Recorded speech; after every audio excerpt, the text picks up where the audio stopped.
Welcome to Gaia's Love, a podcast to guide you home into your human journey here on Earth.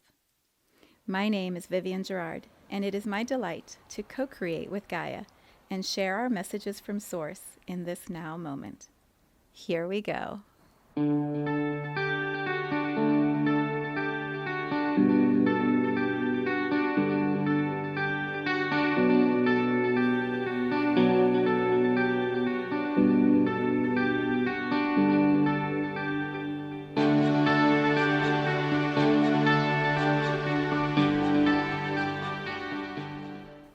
Episode 446.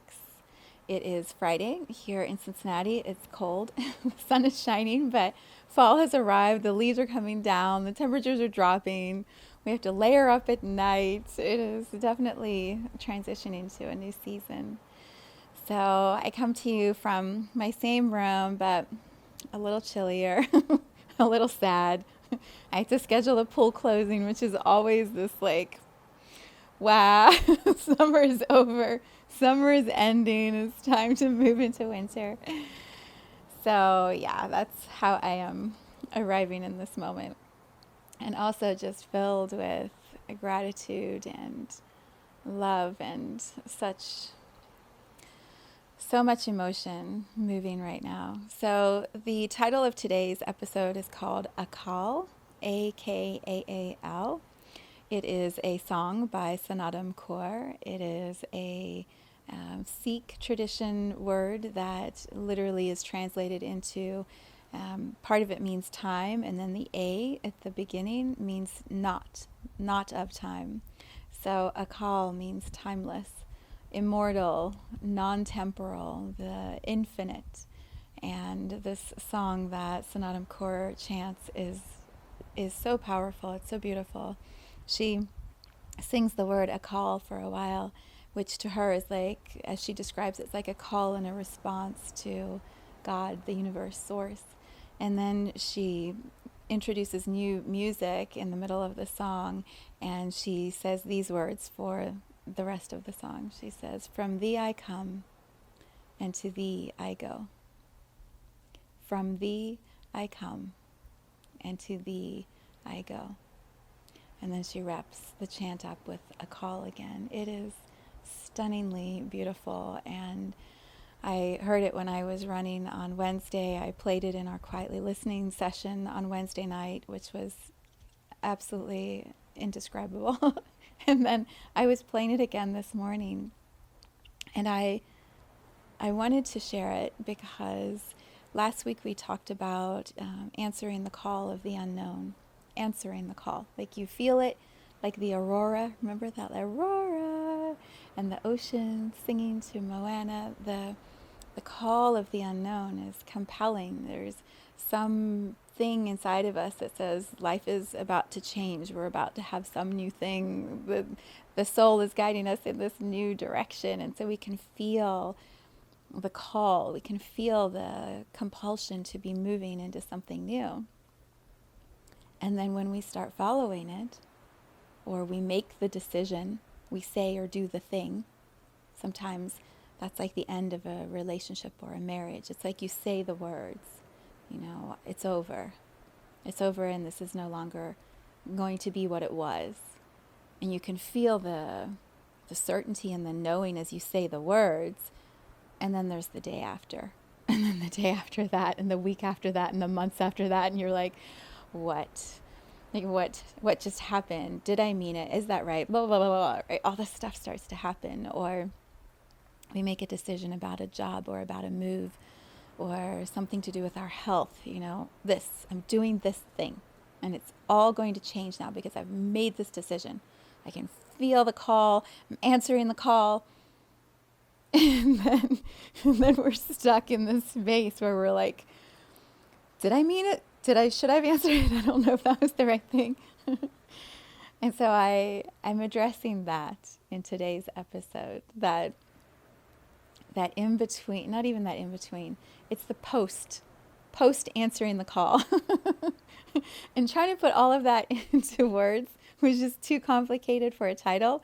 So the song Akaal just feels like the perfect frequency. And I'll put the link in. You may even want to pause, go listen to the song, come back, or play the song while you're listening to me, or, tune into the frequency, the vibration of that beautiful chant. I feel like when we're answering something that's coming from the soul, when we know, like, the unknown is calling and we have to do this thing and we're going to go in this direction, even though we have no idea how or why or what it's going to look like. But we feel that inside of ourselves. It's as if the universe is called to us. We've heard it. We're calling back to the universe. We're like leaning in, like, okay, all right, I'm going to do it. I'm here. And then we're waiting. Like, is the universe going to say next what I have to do? Like, is my soul going to bring me another sign to validate that this was the right thing? What am I going to do now that I've answered the call of the unknown and I'm sitting waiting? And kind of like when someone says, I'll call you at this time, and you rearrange your schedule, you're like, okay, I'm waiting. And then the phone doesn't ring. You're sitting there like, you said you would call. I'm here. What's happening? Why haven't you called? And then your mind starts to go into all of its things that it does, the crazy and looping and all this stuff. It's magnified that much more the bigger the decision. So if the decision, for example, is to end a relationship, it's magnified. That post-decision experience or energy it can feel like radio silence. I've answered, and there's nothing. There's no more information. And now I'm sitting in the mess of my world that I just exploded within, imploded myself. Like, I chose to do this, and now this thing has all happened. Now, oh my God, I'm sitting here and I don't know. I mean, I know, right? I know because I answered the call, but I don't know. I'm not sure. Have you had that? I mean, I've had this so many times in my life in so many different ways. And I was thinking about that this morning. It's like, I wonder why my path specifically, me, Viv, like why I chose this path that has so many unknown moments, and how I've been able to get so comfortable, even though it's uncomfortable. I've been able to get so comfortable in sitting in that unknown. Like, how is that I'm able to do that? Do you ever have those questions to yourself? Like, how do you survive some of this junk? Like, how do you do that? And I had this realization again about my birth chart, because we all pick that as souls, about my birth chart and the perfection of having a sun and a moon in Aquarius. Like the balance of that, the fact that both of those significant placements are Aquarius, which is like the bringers of the future, the next thing, the ones who, like, in my opinion, who like connect to the stars and love to play in the stars. And we have this futuristic leadership energy. And so I have that in both my sun and my moon, and I feel like it brings this deep balance and trust within myself that from thee I come and to thee I go. From the stars I came, and to the stars I return. From source I originated, and to source I return. And so in between is just this adventure. It's just this unknown void in which I get to play and create and screw things up and try again and screw again and try again. And like, it's just this wild, beautiful, crazy, beautiful, awesome life. And so much of the fear, I still have moments of fear, lots of fear, but much of the fear of the big picture over the last 10, 15 years has really settled. I credit so much of that to energy work, to learning how to move energy and manage energy in my body and understand energy and read energy. I can look at things and I'm like, oh yeah, it's all just big picture, fine. Like, we're okay. I credit a lot of that to plant medicines, so much of it to the stability of my husband, my partner, who like is so grounded and so steady in like this life and the details, and yeah, he's such a strong, steady energy that allows me to then have this space to play in these arenas and areas that are not so steady, that are very unknown, that are filled with potential, but also nothing because it hasn't been created yet. So here I sit and I'm like, what do you do with all of this? And so I share all of this because if you listened to last week, which I'm assuming you probably did, if you listened to last week and you have that same sense of, there's a big shift happening right now on our planet. And I think people were feeling this pre-COVID, like, something's coming, what's happening? But we couldn't name it. And then COVID moved through and the whole world shifted. I feel like there's this new frequency that's happening in a different way, but again, the same pattern, the same cycle as pre-COVID. And I'm connecting it to the death of the Queen of England and the shift, the dynamic of the shift in the feminine. And I feel like we're starting to see that. We're seeing the energy moving. If you watch the news and you see what is happening in Iran. And then the energetic, so when humanity has an energetic shift like that, when an archetype completes, as has happened with the Queen dying, rest in peace, as that has shifted, there is an unknown space. Like, well, what now? I talked about this in An End of an Energetic a few episodes back. What happens when this big ripple of energy is moving around our planet? We don't know. We're co-creating it. But when humanity creates that shift because of an archetype ending, I believe the earth, the energy, the consciousness of Gaia starts to either co-create with that, enhance that, play with it. I don't know, whatever words you want to use. But I feel like the energy starts to move again because Gaia, the consciousness of Gaia, and the consciousness of humanity are so interconnected. It's like the queen bee and all the bees in the hive. It's all one. We're all one unit, and Gaia is the queen bee. And so when a whole area of the bees start doing something, the queen bee is going to react, and the hive is going to morph or shift or adjust accordingly. So I believe Gaia speaks through earthquakes and hurricanes and gentle waves and sunshine and trees and all of it. All of it. So now we have this huge movement of energy that has just moved across the Caribbean into Florida and up the coast that is shifting many people into an unknown energy. It starts before the storm arrives, the unknown of what's going to happen. It already gets us all, into a space that is a void. We don't have the information. We can't see the future. We don't know what Gaia is going to do. And so we sit in the unknown and we try to make plans and prepare and do all the things, but you surrender control. You have to. We are not bigger than that storm. And then as it moves through and we clean up and we try to assess, there's all this other unknown. Now what? What does life look like after this experience, which for many people is a devastating experience? It's the same for what's happening in the Middle East. Now what? We have this huge storm that is brewing in, I want to add my opinion, justifiably brewing, long overdue brewing. But there's a dynamic of masculine and feminine and power and control and domination and submission that is moving uncomfortably and creating possibility for something new to be birthed. But they're very much in the unknown right now.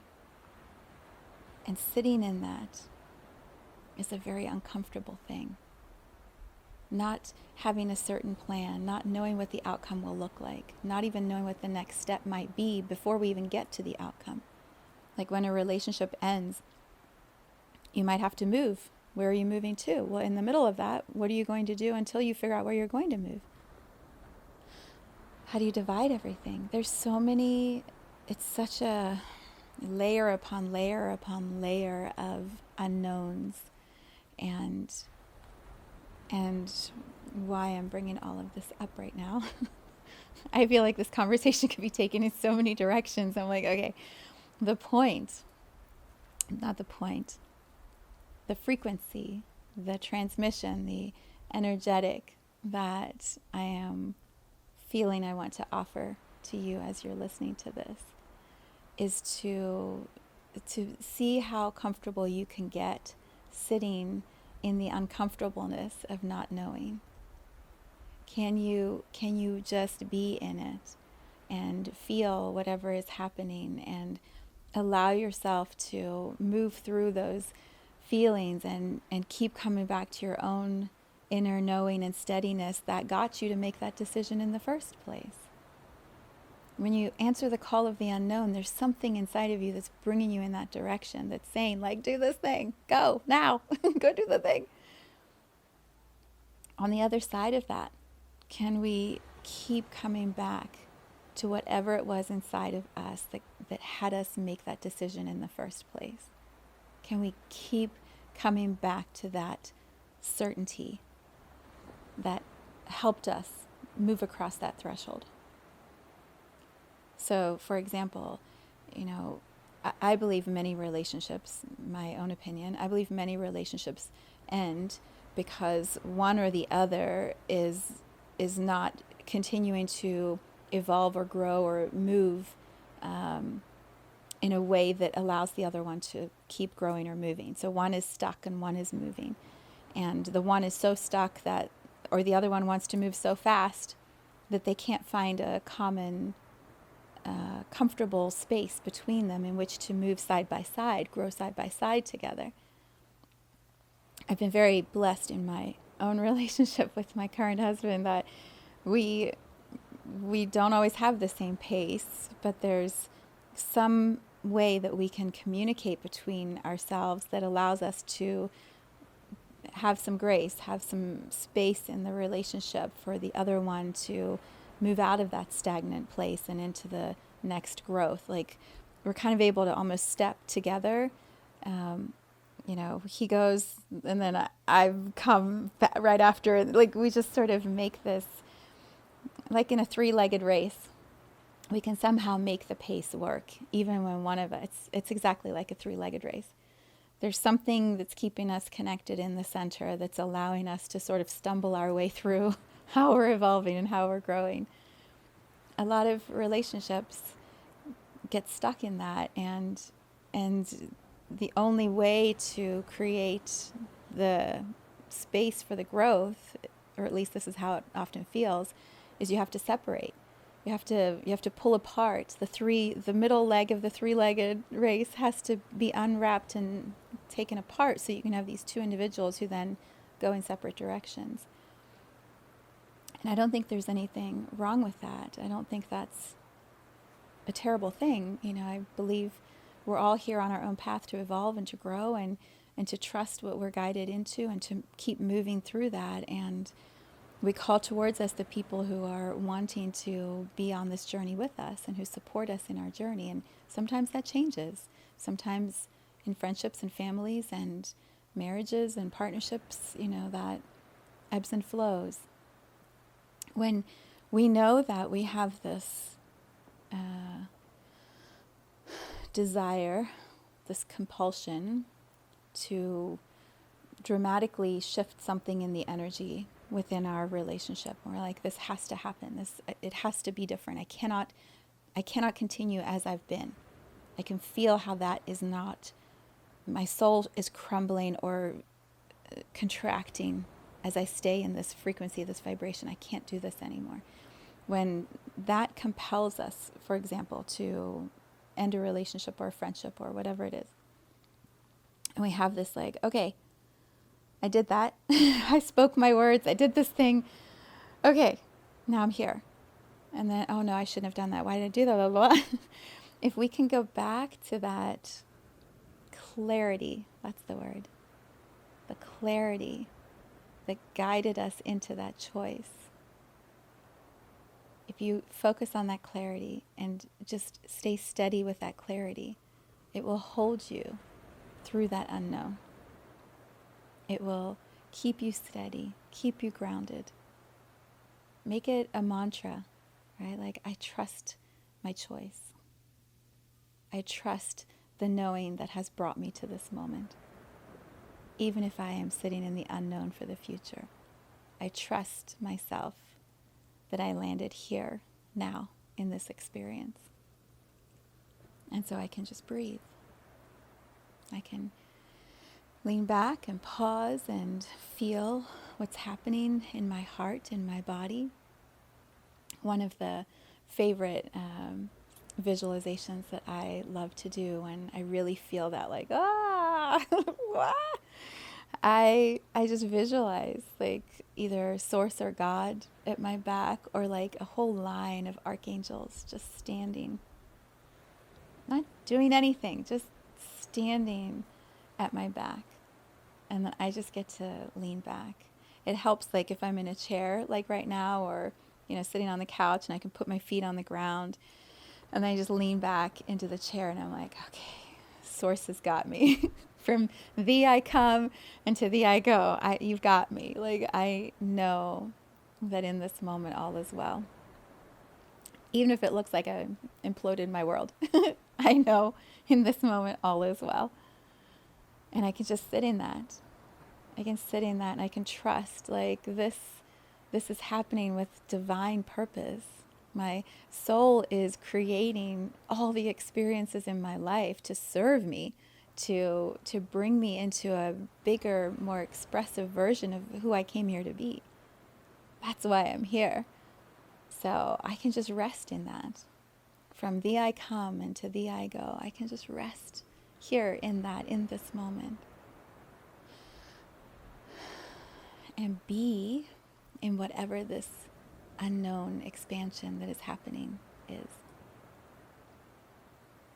I believe with this energetic shift on our planet, we're going to have, I think, many more moments like that, where it's almost instantaneous. It's like you're doing this, you're in your lane, you're going along, and then you have an awareness, you have a thought, you have a feeling, you have a knowing. And just like that, like, you have to change things. You have to change things. It has to shift, and it has to be now. And so there'll be this, like, pivot where you're going this way, now you're going this way. You're like, wait, what? But when you can come back to whatever it was, that certainty that had you make that shift, when you come back to that and you just rest in it, like, okay, all right, I don't know yet. I don't know what it looks like. I don't see the future plan. I don't even see the road that I'm supposed to drive on for the plan. And also, here I am. And from thee I come, and to thee I go. And so I know this is perfect. All is well right here in this moment. I'm just going to be in the moment. I'm going to feel whatever it is that is wanting to be felt. And I'm going to breathe. And as that happens, I relax my muscles. I start to, like, take in what's going on around me. I'm like, okay, the world didn't actually come to an end. Maybe I imploded my tiny little piece of it. But, like, everything's okay. Everything's actually really good. And so I'm just going to sit here and feel the potential that sits in the unknown. Like, why? I wonder why. I wonder why my soul would have me change direction. Like, maybe there was some big thing that was going to happen over there, and my soul knew it and is like, let's just detour you around that. My son said to me yesterday, we were talking about school, how hard it is to be a student, because it is really hard to be a student. And he said, I just want the shortcut.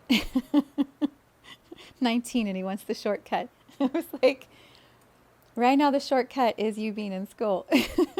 That's the shortcut. So it's a 4-year detour. It's like a 4-year shortcut. Not what he wanted to hear. And also from where I sit, it's the truth.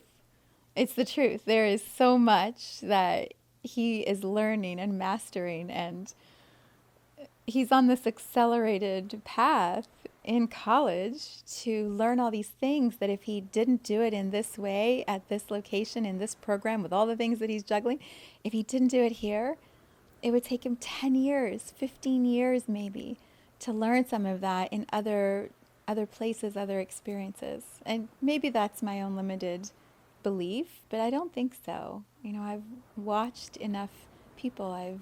I've seen how learning happens, and there are shortcuts, for different people. And yeah, I feel that way about plant medicines. I think we've talked about this before. I feel like the plant medicines, when used in a space that is sacred and respectful and with intention, I feel like the plant medicines can move aside a lot of the mind chatter and the looping and the doubt and the fear. It's like the plants just move that to the side for a few hours, and you're reconnected to pure consciousness, to Akaal, to timelessness, to immortality. You're brought right back into this connection with the divine, with your knowing from where you come and to where you go. And that it like rewires your body, your neurons, your mind, your belief system. And so you have that experience, and you bring that fully into yourself. You embody that, you integrate it. And then you begin applying that into your everyday life, into your conversations, and into your work, and into your health practices, and your relationships. I think plant medicines often activate a realignment in relationships, because it's like, I know now what I know. I know what I feel. And this energy between us is not supporting either of us in a healthy way. And so this relationship has to shift. When used in a really sacred container, I feel like plant medicines offer an incredible shortcut. And there's still work to do to sit in the unknown after that and integrate it and be with it. And yeah, music for sure can shortcut us. A lyric, a song like this Akaal song, it can just cut through all the chatter. It can cut through all the distraction, and it just comes like right into our heart chakra, right into our third eye, or we have suddenly these visuals or rememberings or knowings that realign us again, that bring us back into a centered knowing. And then we sit in another unknown. Do you see what's going to happen? It's just one unknown into another. So I think we need to get used to and comfortable with sitting in the unknown. So that's where I am in this moment.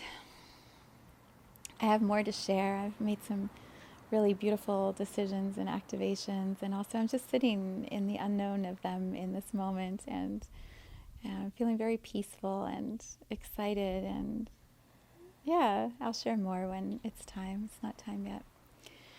I have a very exciting weekend ahead. One of my beautiful clients' friends is getting married, and she's invited me to lead the ceremony. So blessings to Karen and Connor tomorrow as they start their relationship journey, which marriage is timeless, immortal. It brings us to our knees and lifts us up on angel's wings. Does all of that. So big blessings to the two of them. And yeah, that's what's happening over here. I encourage you to listen to the song if you haven't yet. You will feel what I'm sharing with you in this frequency in that song. And it's something so easy to just turn on when you're in a wobbly moment, or not sure why you did the thing you did and should you have done it, and like just put the music on and chant a call, send that song out to the universe, and then listen, because the universe always brings a message back. We might not see it right away, or we might not be open to it because we've got all of our filters back on, but when we stay steady and we just keep moving in the direction we know that we're meant to move in, the universe always brings like the next little nugget, the next little piece, the next little validation. And so this episode is that next little piece for you. Listen to the music. It will help you. And then, yeah, we'll come back next week and see what's going on. All right. I send you so much love. Have a beautiful weekend. Mwah.